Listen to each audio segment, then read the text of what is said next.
Example 4 of section 12.4. In the lifeguard tower, PS is congruent to QR. That wasn't marked at first on my picture, so I marked that. PS and QR are congruent.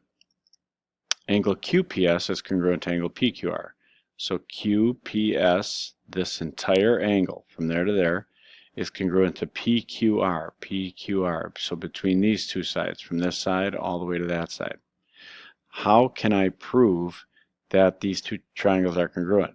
Now, I see about 5 triangles in this picture. I see PQS and PQR.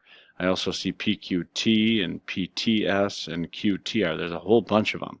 So when triangles overlap like that, it can be to your advantage to kind of draw the two triangles aside from them so that they don't overlap.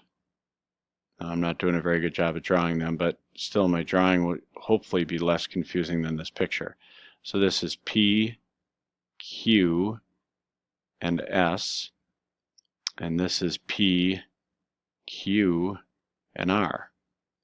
And we know that PS and QR are the same, and we know that angle QPS is the same as PQR. That information was given. So what else is congruent? 2 things on this triangle and 2 things on this one aren't enough. Well, I can see that they both have the side PQ right here. So this has to be the same. So I know PQ is congruent to itself. And what's the reason, everybody? Hopefully you're screaming out reflexive property. So by the reflexive property, those are congruent. Well, that should be enough. 2 sides and an included angle. 2 sides and an included angle. So I can now say that triangle QPS is definitely congruent to triangle PQR due to side angle side theorem. Okay. Now in part B, they're asking us to explain why triangle PQT is isosceles. So why is triangle PQT going to be isosceles? Well, here's the thing.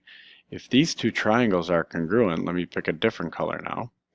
If these 2 triangles are congruent, then I know that all their corresponding parts are congruent.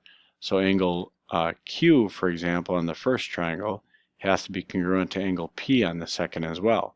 So angle Q has to be the same as angle P. Okay, so let me write that down. So angle PQS on this first triangle, PQS, is congruent to angle QPR. And that's because there are parts, corresponding parts I should say,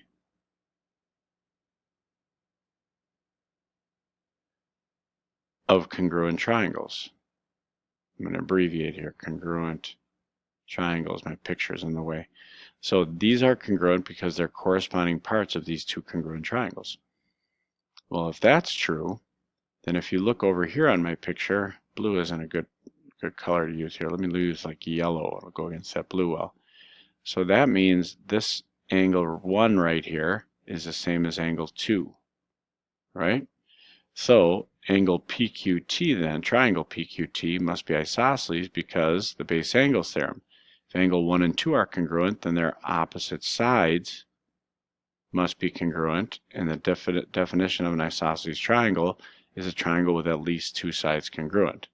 So we can definitely say then that we know, what is that, PT?